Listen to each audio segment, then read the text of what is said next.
अब हामी डिफ्रेन्सिएसनमा युज हुने विभिन्न फर्मुलाहरूको डेरिभेसन गर्न गइरहेको छ। मेन त त्यही हो, कसरी कुनै फङ्सनलाई कसरी डेरिभेटिभ निकाल्न सकिन्छ, सजिलो तरिका के हो र कसरी छुट्याउन सकिन्छ भन्ने कुरा हो। त्यो तरिका हेर्न गइरहेका छौँ।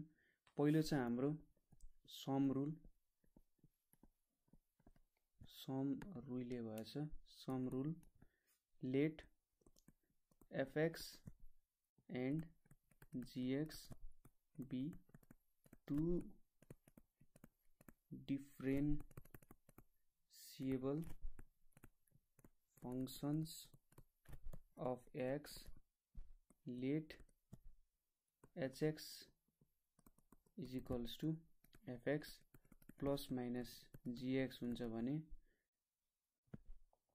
then h dash x भनेको f dash x plus minus g dash x और d by dx hx भनेको चाहिँ d by dx fx plus minus d by dx gx हुन्छ भनेर प्रुभ गर्नुपर्छ। यो भन्नुको मतलब के हो भन्दाखेरि सपोज मैले d by dx x plus x square गर्नुको मतलब यो चाहिँ d by dx plus dx square by dx गर्नु हो, अथवा यहाँ माइनस साइन थियो भने यहाँनिर माइनस गर्नु हो भन्ने कुरा प्रुभ गर्नुपर्ने हो।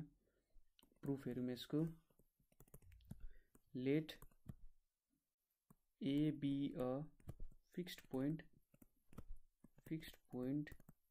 then अगाडि हामीले डिफिनेसन गराएको छौँ। फिक्स्ड पोइन्ट भनेको के हुन्छ डिफिनेसन। h dash a भनेको के हुन्छ त limit x tends to a hx minus ha by x minus a। अब हाम्रो hx भनेको के छ त यहाँ fx plus minus gx र यतापट्टि fa plus minus ga हैन, यतापट्टि के छ x minus a छ। अब यो दुईटालाई छुट्टा छुट्टै लेख्यौं। Limit x tends to a fx plus minus gx by x minus a। त्यसै गरी लिमिट त छुट्याएर लेख्न सकिन्छ हैन। यो भनेको limit fa plus minus ga by x minus a भयो।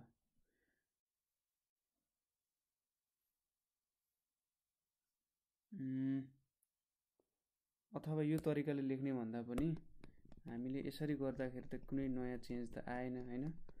सो यसलाई चाहिँ कसरी लेख्नु पर्यो भने fx x तिर fy एक तिर लेख्नु पर्यो। So fx minus fa by x minus a plus minus limit x tends to a gx minus ga by x minus a। यो त हामी लेख्न सकिहाल्छौं हैन, कुनै फरक पर्दैन किनभने यतापट्टि माइनस gx छ, यहाँ प्लस माइनस gx आउँछ, यसको त माइनस आइहाल्छ, केही छैन। अब फिक्स्ड पोइन्ट अनुसार यो भनेको के हो त f dash a plus minus g dash a। अब since a is any arbitrary number, so h dash x भनेको चाहिँ f dash x plus minus g dash x हुन्छ। अर्को तरिका लेख्दा d by dx hx भनेको चाहिँ d by dx fx plus minus d by dx gx पनि लेख्न सकिन्छ। अब हाम्रो अर्को रुल छ प्रोडक्ट रुल भन्ने छ। लेट यहाँ पनि fx and gx be differentiable functions हैन, डिफरेन्शियल फंक्शन्स। लेट hx भनेको gx into fx भयो। then h dash x is equals to f dash x gx plus gx g dash x fx हुन्छ भनेर prove गर्नु पर्यो। यो prove गर्यो भने त अब ड्याशलाई d by dx लेख्दा भइहाल्यो। यसको प्रुफ हेरौँ। एच ड्यास ए भनेको के लेख्न सकिन्छ, limit x tends to a hx minus ha by x minus a. Limit x tends to a यो भनेको fx into gx minus fa into ga by x minus a हुने भयो यतापट्टि। So limit x tends to a, अब यसलाई fx gx minus fx ga plus fx ga minus fa ga लेख्न सकिन्छ हैन, किनभने यो दुईटा त नयाँ थप्यायो काटिहालिन्छ। सो अब यसलाई कसरी लेख्न सक्यो, limit x tends to a fx limit x tends to a gx minus ga by x minus a plus ga into limit x tends to a fx minus fa by x minus a. अब यहाँ limit x tends to a fx भनेको यो FA आउँछ, यतापट्टि जी dash a आउँछ plus यतापट्टि जीए छ, यतापट्टि एफ ड्यास ए आउँछ। अब यो त कुनै पनि आर्बिट्री नम्बरको लागि हो, ए कुनै एउटा आर्बिट्री नम्बर हो। सो एच ड्यास एक्स भनेको के हुन्छ, fx into g dash x plus gx f dash x हुन्छ। यो गरेको त बुझ्नुभयो होला। योदेखि यो स्टेपमा के गर्यो त भन्दाखेरि यहाँनिर एफएक्स कमन लियो। अब यहाँ एफएक्स कमन लिएपछि के आउँछ त, एफएक्स जीएक्स माइनस जीए आयो र उतापट्टि अब सुरुमा यतिलाई एउटा पार्टमा छुट्याइदियो र अब यो एक्स माइनस ए छ। अब लिमिट एक्स टेन्ड्स टु ए छ, अब प्रोडक्टको फर्ममा छ भने हामी लिमिटलाई छुट्याउन सक्छौँ। Fx limit x tends to a gx minus ga by x minus a, यस्तो फर्ममा हामी यसलाई चेन्ज गर्न सक्छौँ। सो यसरी चाहिँ यो काम गरे हो। थर्ड नम्बरमा छ product rule.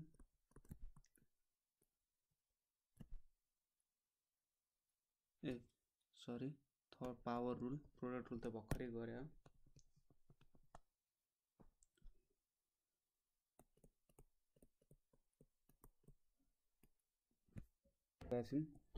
D by dx u power n भनेको nu n minus 1 du by dx हुन्छ हैन, अगाडि प्रुफ गरिसकेको छ। अर्को छ हाम्रो कोसन्ट रुल। अब कोसन्ट रुलमा के भन्छ भन्दाखेरि let fx and gx be any two differentiable functions of x, let hx is equals to fx by gx, then अब h को डेरिभेटिभ भनेको चाहिँ के हुन्छ त, gx ds x minus fx g ds x by gx को whole square. इसको proof हेरौँ। h ड्यास a भनेको हामी के लेख्न सक्छौँ, limit x tends to a hx minus ha by x minus a लेख्न सकिन्छ। अब hx हाम्रो डेफिनेसन अनुसार के छ, fx by gx minus fa by ga, यतापट्टि x minus a आयो। अब एलसीएम लिँदाखेरि limit x tends to a ga fx minus gx fa by x minus a gx ga यो भयो। अब यहाँनिर हामी 1/gx ga बाहिर निकाल्दिउँ हैन र यतापट्टि के गरौँ त f एड गरौँ ga f a plus ga f a minus gx f a भयो यो ठीक छ। अब यहाँ के आयो त x माइनस a आयो हैन यहाँनेरि x माइनस a आयो। अब प्रोडक्ट रुलले लिमिट छुट्याउने हो भने यहाँनेरि एउटा लाग्यो limit x tends to a 1/gx ga एउटा लाग्यो यहाँ यता भित्र अब limit x tends to a अब छुट्याएर लेख्दिउँ यहाँबाट हामी ga कमन लियो भने ga fx minus fa by x minus a यो एउटा भयो यतापट्टि fa कमन लियो भने ga minus gx by x minus a हुने भयो हैन। यतापट्टि के भयो त यो पनि ga भयो भने चाहिँ g स्क्वायर a र यतापट्टि limit x tends to a ga fx minus fa by x minus a minus limit x tends to a fa gx minus ga by x minus a भयो ठीक छ।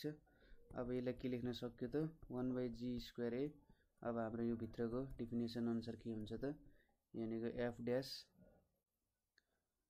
x ga भयो हैन र यतापट्टि fa g dash x g dash a भयो यो पनि। सो हाम्रो फाइनली के आयो त ga f dash a minus fa g dash a by g square a अब यो त सबै भ्यालुको लागि सेटिस्फाई गर्छ। सो यो भनेको h ड्यास a हो भने चाहिँ सबै भ्यालु सेटिस्फाई गर्छ भने चाहिँ h ड्यास x भनेको कति भयो त gx f dash x minus fx g dash x by g square x हाम्रो डेरिभेटिभ चाहिँ यो हुन्छ। अब जहाँ जहाँ f ड्यास अथवा g ड्यास छ त्यसलाई हामीले df बाइ अब f ड्यास छ भने df बाइ dx लेख्ने g ड्यास छ भने dg बाइ dx यस्तो फर्ममा लेख्यौँ भने पनि यसरी पनि गर्न मिल्छ। अर्को छ हाम्रो चेन रुल। अब चेन रुलले के भन्छ भन्दाखेरि suppose y is equals to fu भन्ने एउटा फंक्सन जहाँ अब इन्डिपेन्डेन्ट भेरिएबल भनेको u छ डिपेन्डेन्ट y छ and u is equals to gx छ भने where f and g are differentiable functions then dy by dx exists and dy by dx is equals to dy by du into du by dx भनेको f dash u du by dx यस्तो फर्ममा आउने रहेछ। यो हेरेर भन्नु पर्यो हामीले चाहिँ हैन। यसको प्रुफ हेरौँ। we have u is equals to gx let del x be small increment in x and del u be small increment in u then u plus del u भनेको gx plus del x हुन्छ। त्यसैगरी del u भनेको gx plus del x minus u भनेको gx plus del x minus gx।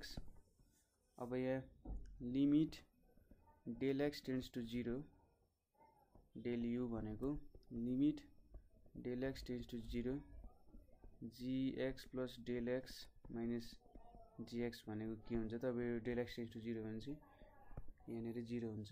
thus as del u tends to 0 del x thus del u tends to 0 as del x tends to 0 हैन then अब यसलाई यहाँनेर del y by del x भनेको के लेख्न सकिन्छ del y by del u into del u by del x लेख्न सकिन्छ। सो अब यहाँ हामीले limit del x tends to 0 गऱ्यौँ भने यो भनेको limit del x tends to 0 del y by del u by del x भयो हैन। अब प्रोडक्ट रुलले छुट्यायो भने यहाँ त dy बाई dx भइहाल्यो। प्रोडक्ट रुलले छुट्यायौँ भने limit del x tends to 0 del y by del u into limit del x tends to 0 del u by del x, यो भनेको के हुन्छ त dy by du into du by dx हुन जान्छ। एन्ड हायर अर्डर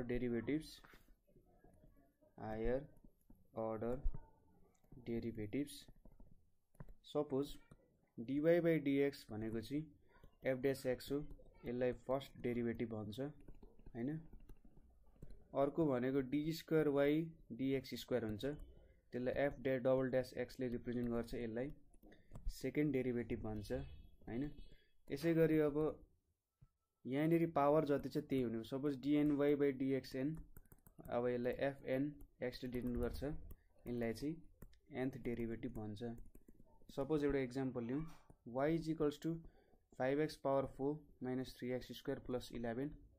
यहाँनिर dy by dx गऱ्यौँ भने के हुन्छ त सुरुमा dy by dx 5x power 4 sum rule लाग्यो सुरुमा, dy by dx 3x square plus dy by dx 1 हुने भयो। अब यहाँनिर 5 बाहिर निक्लिने भयो, dy by dx x power 4 minus 3 dy by dx x square plus अब हामीले के थाहा छ कन्स्टेन्ट भयो भने त्यसको डेरिभेटिभ 0 हुन्छ।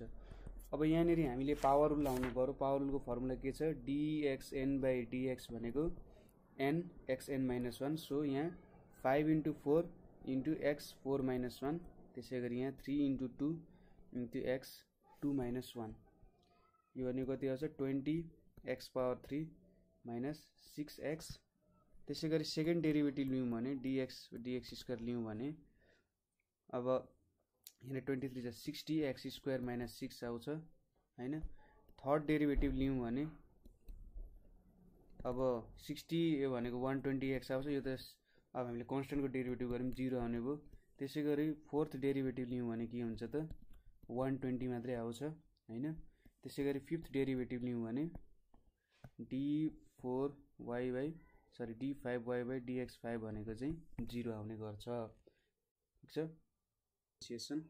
इम्प्लिसिट फंक्सन बुझ्नुभन्दा अगाडि एउटा एक्सप्लिसिट फंक्सन भन्ने कुरा बुझौँ हैन। सपोज कुनै पनि फंक्सनलाई हैन हामीले कुनै अर्को फंक्सनको टर्म्समा लेख्यौँ भने त्यसलाई चाहिँ एक्सप्लिसिट भन्छ। सपोज कुनै पनि फंक्सन हामीले y is equals to fx यस्तो टर्ममा लेख्यौँ भने यिनीहरू चाहिँ अब एक्सप्लिसिट फंक्सन भयो। यहाँ चाहिँ के भयो त अब y को x को टर्म्समा y लाई लेखिन्छ। Suppose y is equals to x square plus 1 यस्तो इक्वेसन छ भने यो भनेको त y is equals to fx को टर्ममा छ हैन। हो यसरी लेख्नु चाहिँ एक्सप्लिसिट हो। अब इम्प्लिसिटमा के हुन्छ त भन्दाखेरि सपोज इम्प्लिसिट डिफरेन्सिएसनमा चाहिँ हामी के गर्छौं भन्दाखेरि सपोज एउटा x square plus y square is equals to 1 भन्ने फंक्सन छ। अब यसलाई मैले कुनै फंक्सनको टर्ममा एक्सप्रेस गर्नु पर्यो भने के हुन्छ त सपोज y को टर्ममा एक्सप्रेस गर्नु पर्यो भने त plus minus 1 by x square हुन्छ। अब यो गर्दाखेरि dy बाई dx को त दुईटा भ्यालु आउने भयो हैन। सो यसलाई हामीले यो नगरेर डाइरेक्टली यहाँ डिफरेन्शिएट गर्यौं भने चाहिँ फंक्सन यस्तो फंक्सन क्रिएट नगरी हामीले डाइरेक्ट डिफरेन्शिएट गरेर dy बाई dx को भ्यालु झिक्यौं भने त्यसलाई के भन्छ इम्प्लिसिट डिफरेन्सिएसन। सो यहाँ डिफरेन्शिएट गरौँ dy बाई dx को टर्ममा भने यो भनेको x square plus y square यतापट्टि dy बाई dx यहाँ 1 भयो। अब यहाँनिर dx square by dx plus dy square by dx यो त 0 भइहाल्यो। यो भनेको कति हुन्छ 2x। अब यहाँनिर त चेन रुल लाउनु पर्यो हामीले d स्क्वायर y dy र dy by dx is equals to 0। 2x लाई उतापट्टि लगिदियौं भने 2y into dy by dx भनेको माइनस 2x हो। सो dy बाई dx को भ्यालु भनेको कति हुन्छ त माइनस x बाई y हुन्छ। सो यसरी चाहिँ इम्प्लिसिट डिफरेन्सिएसन गर्न मिल्छ।